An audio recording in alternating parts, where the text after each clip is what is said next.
The SWEAP investigation consists of 3 separate instruments and a central electronics box. Most of the instruments within SWEAP sit on either side of the spacecraft, stare out over the entire sky, and make maps of all the different particles and what energies they're moving at, and what types of particles they are. The purpose of SWEAP is to measure the bulk of the solar wind and the solar atmosphere. One of the biggest questions we want to resolve with Solar Probe is how the corona and the solar wind are heated.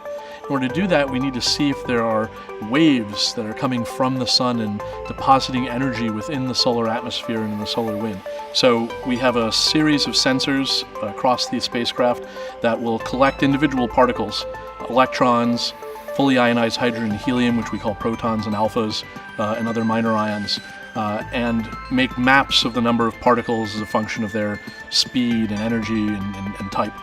We take those maps on the ground and we can interpret them to figure out the temperature, the density, the pressure of the solar wind and the solar atmosphere. On the RAM side of the spacecraft, so that's in the shadow of the heat shield, in the direction that Solar Probe is moving around the sun, we have Span A. Span A looks ahead of the spacecraft. It has an electron and an ion instrument, and they can see the entire sky on that side of the spacecraft. On the other side, the anti-RAM side of the spacecraft, we have Span B, which basically looks behind our direction of motion. Span A and Span B are each able to take an inventory of electrons coming from any direction in the sky. And their fields of view stitched together like the seams on a baseball. The spans combine to give us a field of view that covers nearly the entire sky, but we have one large gap in our field of view, and it's produced by the heat shield at the front of the spacecraft.